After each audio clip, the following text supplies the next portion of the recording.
오늘은 구체적 형상화 파트로 이제 들어가겠습니다. 지금까지는 여러분들이 문학의 내용에 대해서 전체적으로 공부를 한 거거든요. 어떤 갈등의 내용이랄지, 부정적 현실, 고뇌, 바람직한 삶의 추구, 성찰, 탈소, 초탈, 그리고 문학의 가장 기본적인 요인으로서의 그 내용을 이루는 것에 정서가 뭐냐. 정서가 정조라고 그랬잖아요. 분위기. 그리고 정서의 한 종류로서 미의식, 4대 미의식까지 쭉 다뤘는데 이게 문학의 내용 파트입니다. 이제까지 여러분들이 했던 게. 그리고 오늘부터 하게 되는 게 문학의 형식에 관한 겁니다. 그 문학의 형식의 가장 첫 문을 여는 게 구체적 형상화고요. 이 구체적 형상화라는 내용을 여러분들이 잘 이해를 하셔야 이제 여러 가지 표현법이랄지 문학적인 표현을 이루는 여러 가지 구성 요소들, 문학 출제의 가장 기본적인 것들을 우리가 다 거머쥘 수가 있거든요. 이 구체적 형상화라는 말은요, 문학이라고 하는 예술의 가장 근본적인 특성을 말하는 것입니다. 일단은 이 형상화라는 말 자체가요, 이게 모양 형자고요. 이게 코끼리 상인데 모습이라는 뜻이에요. 모습. 그러니까 똑같은 뜻입니다. 어떤 구체적인 모습이나 모양을 의미하기 때문에 이 구체적이라는 말하고 형상화라는 말은 거의 다 똑같은 개념이에요. 구체화했다, 형상화했다. 예술적으로 굉장히 구체적인 모습이나 모양이 떠오를 수 있도록 예술적으로 표현했다. 그런 뜻입니다. 이렇게 보면 굉장히 간단하잖아요. 근데 간단치 않은 게 있습니다. 첫 번째, 구체적 형상화가 되려면은 첫 번째, 이 말 자체가 구체적이지 않은 것도 구체적으로 드러냈다는 뜻이에요. 그리고 이 구체적이라는 말은 생동감 있게 감각적으로 그런 뜻입니다. 일단은 첫 번째, 구체적이지 않은 것이 뭐냐? 그게 바로 관념이나 추상을 말하거든요. 그러니까 관념적이고 추상적인 것을 구체적으로 표현했다. 이게 구체적 형상화예요. 그러니까 관념과 추상이라고 하는 것은 구체와 반대되는 개념이거든요. 예를 들어서 사랑이라든가 평화라든가 시간이라든가 마음이라든가 이런 거 있잖아요. 이런 대표적인 예시를 좀 봐주세요. 관념의 대표로서 특히 시간과 마음이 중요해요. 시간, 사랑, 평화 이런 게 관념이거든요.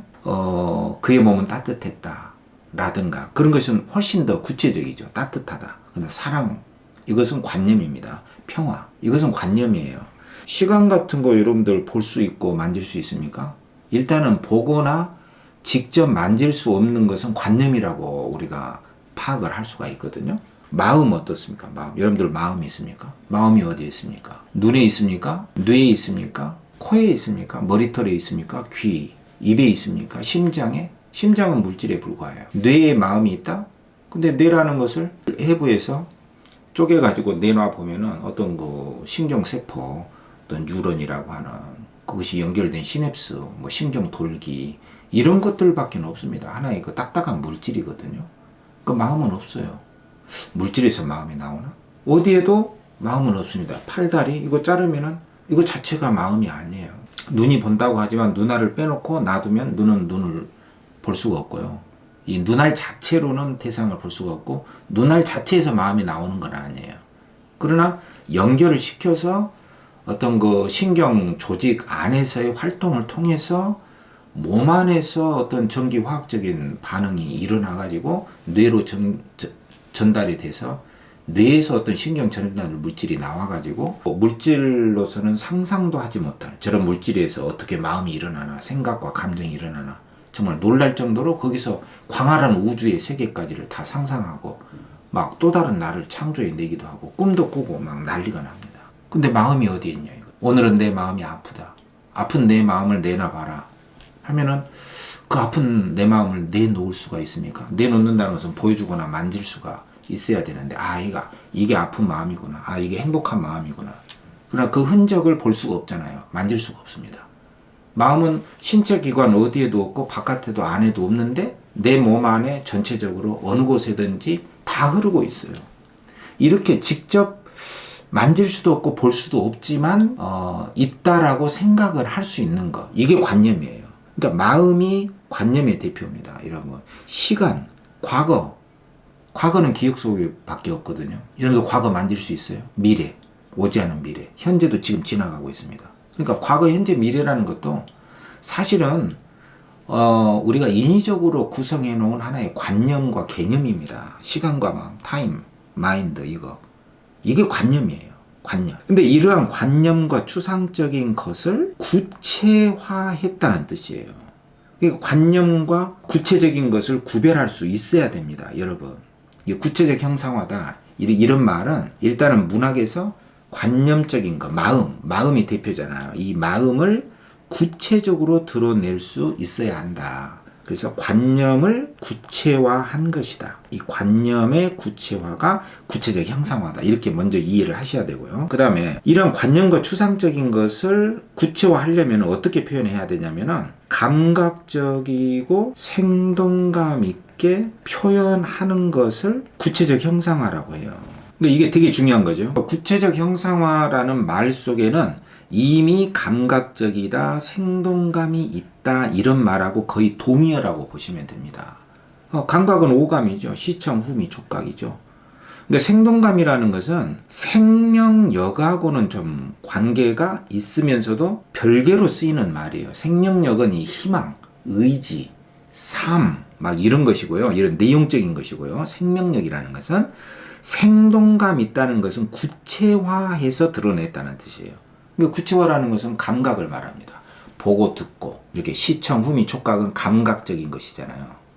구체적으로 딱 이렇게 느낄 수가 있는 것이거든요. 이 생동감이라고 하는 것은 일단은 감각적인 것이다, 이렇게 이해를 하시기 바랍니다. 생동감이 있다, 감각적이다. 감각적이라는 것은 시청, 후미, 촉각, 보고 듣고 만지고 냄새 맡고 이런 것들은 구체적으로 느낄 수 있잖아요. 그게 바로 구체적으로 느낄 수 있다면은 슬퍼도 행복해도 괴로워도 생동감이 있다. 그러니까 예를 들면요, 나는 그에게서 사랑을 느낀다. 나는 그를 사랑한다. 이것은 구체적 형상화의 표현이라고 보기는 좀 어려워요. 구체적 형상화 되려면 예를 들어서 이런 정도는 돼야 됩니다. 그에게는 항상 향긋한 비누 냄새가 난다. 그가 다가올 때 뭐 이런 예시는 쓸 필요는 없겠죠? 내가 그냥 소설 쓰는 겁니다. 내 심장은 쫄깃쫄깃, 내 피에 따뜻한 풍선이 터질 것 같은 긴장감에 나는 휩싸이고 만다. 어떻습니까? 나는 그에게서 사랑을 느낀다. 이것이 구체적 형상화가 아니고요. 사랑을 느낀다. 그거 가지고 감각적이다. 생동감 있다. 뭐 생생하게 실감 있게 그렇게 말할 수 없고요. 이를테면 이 정도는 돼야 돼요. 그에게는 비우는 냄새가 난다. 이렇게 후각. 그가 다가올 때 내 심장은 쫄깃쫄깃 거리는 이런 촉감이라든가 따뜻한이라는 촉각적인 표현. 풍선이 터질 것 같다. 풍선과 같은 하나의 어떤 대상, 구체적인 대상이 제공이 되고 이게 눈에 떠오를 수 있듯이 아주 구체적으로 표현이 될 때 이 정도로 감각적인 요소와 더불어서 실감 있게 생생하게 표현이 될 때 그때서야 구체적 형상화라고 하는 것이거든요. 그러니까 어떻게 보면 구체적 형상화가 문학의 전부라고 볼 수도 있어요. 구체적 형상화를 빼고 문학을 출제를 한다. 그건 있을 수가 없습니다. 구체적 형상화는 문학 출제의 본질이에요. 구체적 형상화를 가지고 출제를 합니다. 문학 전공한 선생님들이. 그러니까 구체적 형상화라는 개념이 과연 어떤 것이냐를 확실하게 우리가 개념을 잡는 게 중요하거든요. 그 다음에 세 번째로는 구체적 형상화의 조건과 특성이 뭐냐. 세 번째로는 구체적으로 표현한다. 실감 있게 표현한다. 생생하게 표현한다. 라고 했지만 직설적으로 표현한다. 이것을 의미하는 게 아니에요. 직설적으로 표현하는 게 아닙니다. 오히려 간접적이면서도 구체적으로 감각적으로 생생하게 실감 있게 생동감 있게 표현하는 거. 이게 구체적 형상화입니다. 그러니까 직설적으로 표현하는 것이 다 구체적 형상화가 아니라는 뜻이에요. 예를 들어서 여러분들 이해하기 쉽게 난 너를 사랑해. 만약에 이렇게 하면은 어때요? 되게 직설적이죠. 그러니까 여기서 직설적이라는 것은 감정이나 생각을 여과시키지 않고 바로 곧바로 표현하는 거예요. 난 네가 좋다. 사랑한다. 시원하죠. 그러나 여운이 없죠. 그렇죠? 그래서 구체적 형상화가 되려면요. 예를 들어서 차라리 으스간데 그녀와 함께 또는 그와 함께 그녀를 쫙 으슥한 데에서 만나서 거기에서 준비해온 뭐 장미꽃 한 송이를 뒤에다 감추고 으슥한 데로 몰고 가서 쓱 꺼내면서 그윽한 눈빛으로 그녀의 눈을 보면서 건네면서 넌 나의 꽃이야 이런 식으로. 그러면 뭐 그녀의 입에서 뭐 내가 꽃이라고? 나를 식물인간으로 보는 거야? 샹 하면서 꺼져. 이러지는 않잖아요. 그녀의 입장에서 보면은 그게 거짓인 줄 알지만, 그렇지만 한순간 자기가 장미꽃이 되는 그 환한 풍경을 가슴에 안게 됩니다. 진짜 꽃을 주면서 또는 뭐 말로 해도 그 이미지가 그려지게 돼 있어요. 이렇게 생생하게 떠오를 수 있도록 구체적으로 그려질 수 있도록 표현하는 거. 이게 구체적 형상화입니다. 어느 누구든지 한순간이나마 어떤 사람에게 꽃이 되고 싶은 어떤 그 마음, 그게 이제 사랑의 마음이라고 할 수 있겠잖아요. 어느 순간이나마 한 송이의 누군가의 가슴에 꽃으로 자기가 보여진다는 생각을 하면은 그 순간만큼은 굉장히 짜릿하고 행복한 순간이 될 수도 있잖아요. 어떻게 보면 난 너를 사랑해 이렇게 직설적으로 말하고 그냥 도망치는 것보다는 하나의 그 너는 나의 꽃이다 라고 했을 때 그 여운이 길게 오래 갈 수도 있습니다. 전형적인 구애의 방식 중에 하나로 옛날부터 많이 애용이 되어 왔잖아요. 그것은 허구의 언어지만 그것은 이 말 속에 어떤 힘이 있기 때문에 그래요. 거짓이긴 하죠. 뭐 꽃이다 그건 새빨간 거짓말이잖아요. 그렇지만 그 새빨간 거짓말 속에는 구체적인 대상이 나옵니다. 꽃이라고 하는. 그리고 간접적으로 표현했지만 구체적인 대상이 등장함으로써 선명하게 자기 자신이 하나의 꽃이 되는 듯한 이미지를 갖게 돼요. 그게 오히려 굉장히 힘을 갖게 됩니다. 이게 일종의 하나의 그 허구의 힘이라고도 볼 수가 있거든요. 그렇기 때문에 직설적인 표현법보다는 이렇게 넌 나의 꽃이야 라고 했을 때 이 꽃이라고 하는 것은 사랑해 라는 말보다는 훨씬 간접적이잖아요. 왜냐면은 이런 자연물을 통해서 직설적으로 사랑이란 말을 하지 않지만 자연물을 통해서 간접적으로 드러냈잖아요. 그러니까 간접적이면서도 구체적인 자연물을 통해서 드러냈기 때문에 구체화가 되는 거예요. 그러니까 구체적 형상화라고 하는 것은 간접적이면서도 구체적으로 드러냈다. 이게 구체적 형상화라는 말의 뜻이 되는 것이거든요. 그리고 이제 마지막으로 네 번째 구체적 형상화의 네 번째 특성은 뭐냐면은 구체적 형상화가 되려면은 그런 구체적 형상화를 드러낼 수 있는 어떤 요인들이 필요합니다. 예를 들어서 아까처럼 어떤 자연물이 나와야 됩니다. 그리고 구체적인 시간도 설정이 돼야 되고요. 어떤 구체적인 공간 같은 것이 나와야 돼요. 올해도 이런 게 반드시 나옵니다. 그래서 공간 문제가 늘 나오는 거예요.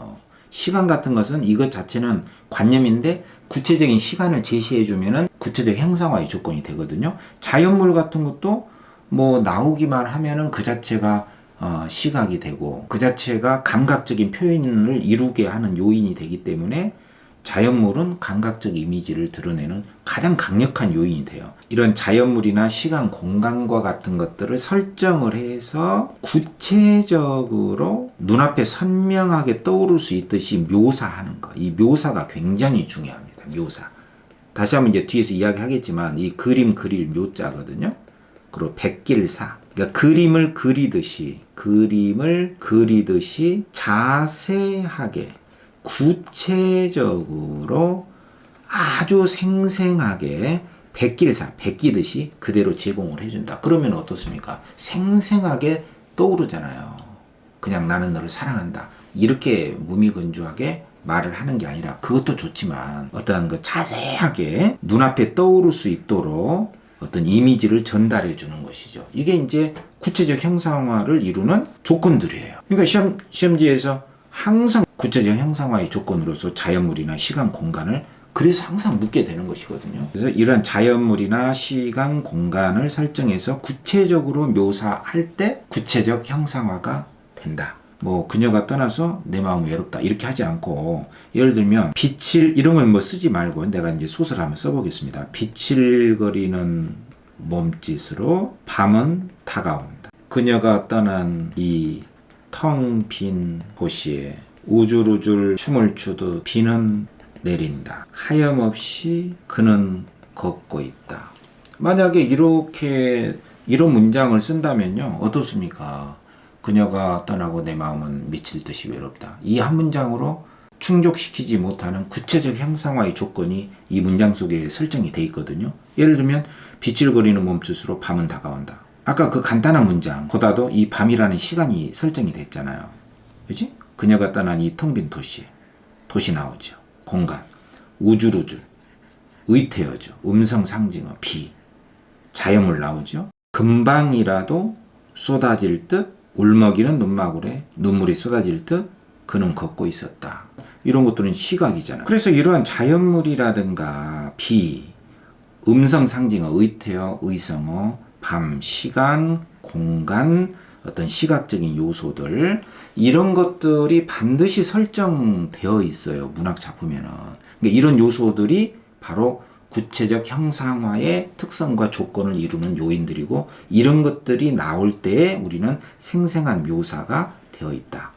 이렇게 말할 수가 있는 것이죠. 그리고 구체 형상화가 되려면요, 마지막으로 5번째는 구체적 형상화는 어떻게 보면 문학적인 표현이기 때문에 주관적으로 어떤 대상이나 어떤 현실이나 그 관심을 갖는 그 대상을 주관적으로 독특하게 해석을 한 것이지, 기본적으로 객관적으로 분석을 한 게 아니에요.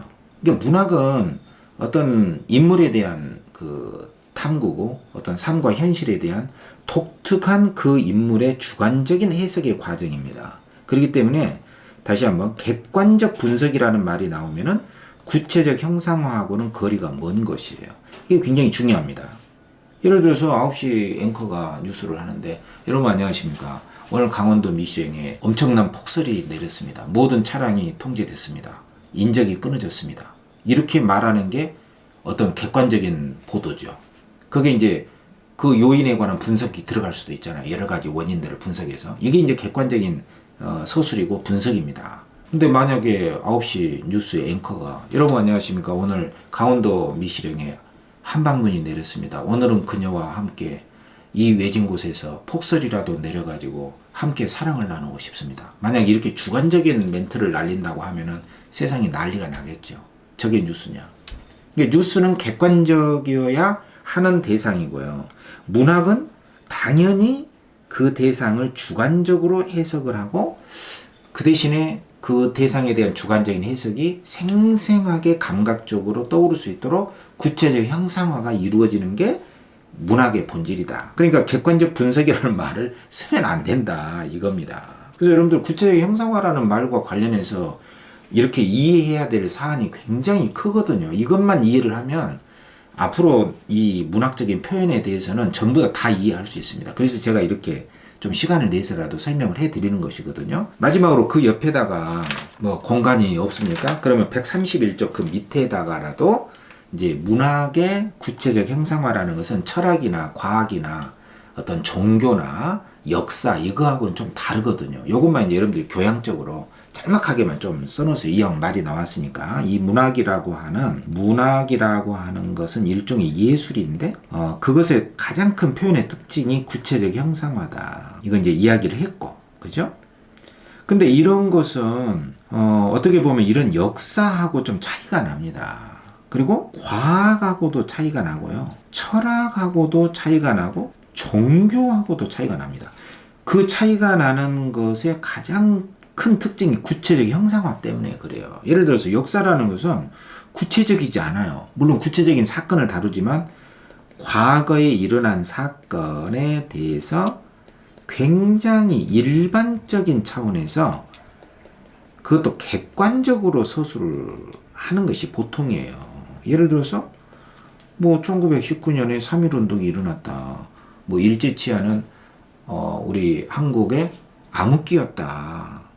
그럼 이거는 그냥 객관적으로 서술한 거예요. 그런 것이지 3.1운동 아침에 유관순 누나가 어떻게 일어나서 어떤 얼굴 표정을 하고 어떤 옷을 입고 태극기를 왼손에 오른손에 쥐고 입술은 어떻게, 또 눈망울은 어떻게, 또 마을에 있는 친구들하고 어떻게 몰려나가서 어떤 동작으로 어떤 생각과 감정을 가지고 그날 아침에 3.1운동의 그 역사를 만들었던가. 그 역사가 밝혀주지 못한 구체적인 내막은 역사에서는 드러날 수가 없어요. 왜냐하면 역사는 굉장히 객관적이고 일반적인 차원에서 과거의 사건을 그냥 보편적으로 서술을 하는 것을 임무로 삼기 때문에 그래요. 구체적 형상화는 역사에 없습니다. 그리고 과학에서도 구체적 형상화는 없어요. 과학은 기본적으로 어떤 물질 현상에 대해서만 다룹니다. 정신 현상은 다루지를 못해요. 그리고 그것을 굉장히 개념적인 차원에서 역시 객관적으로 서술을 하기 때문에 이걸 이제 학문이라고 하는 것이거든요. 예를 들어서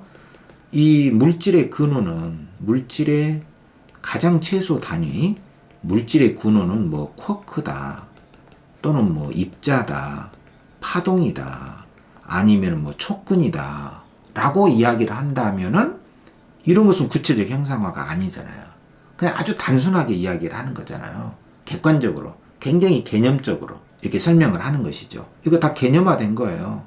입자 파동. 실체가 아닙니다. 개념화된 거예요. 그거 객관적이잖아요. 그리고 철학은 되게 관념적이에요. 이 관념적인 사유를 드러내는 게 철학이거든요. 그러니까 철학은 어떻게 증명하기가 좀 어렵고요. 구체적 형상화가 아닙니다. 예를 들어서 물질 같은 것만 해도 철학에서는 뭐 물질의 근원은 정신이다, 뭐 이런 이야기를 할 수도 있잖아요. 또는 뭐 모든 현상계는 어떤 근원적인 이데아의 반영일 뿐이다. 뭐 플라톤이 뭐 이런 식으로 이야기했다고 할 때는 뭐 이데아라도 한다거나 뭐 정신이라고 한다거나 물질의 근원은 정신이다. 물질을 계속 쪼개고 가서 보니까 거기에는 딱딱한 어떤 물질만 있는 것이지 그 물질을 다 포괄하고 있는 게 어떤 정신의 세계다. 이렇게 관념적으로 이야기를 하잖아요. 여기에 무슨 구체적 형상화가 있습니까? 어떤 생생합니까? 그렇지 않잖아요. 또 과학은 아까 말했듯이 굉장히 개념적으로 객관적으로 물질 현상을 다루거든요. 뭐 뇌를 이루는 물질은 하나의 그 신경세포, 뉴런이다. 뉴런과 뉴런이 이어져서 된 시냅스다. 그럼 시냅스, 뉴런 이런 것들은 다 개념적인 것이거든요. 구체적 형상화가 아닙니다. 그죠? 그리고 종교라고 하는 것은 모든 현상을 어떤 신의 세계로 해석을 합니다. 어떤 신령스러움과 외경감을 갖도록 그렇게 만들죠. 구성을 하죠. 예를 들어서 뭐 우리의 삶은 성령과 함께한다 라고 했을 때 이 성령이 도대체 뭡니까? 뭐 하나님, 또 불교에서는 불성 그러죠. 또 불생불멸이니 불사니 죽지 않는다. 영원이다. 생명이다.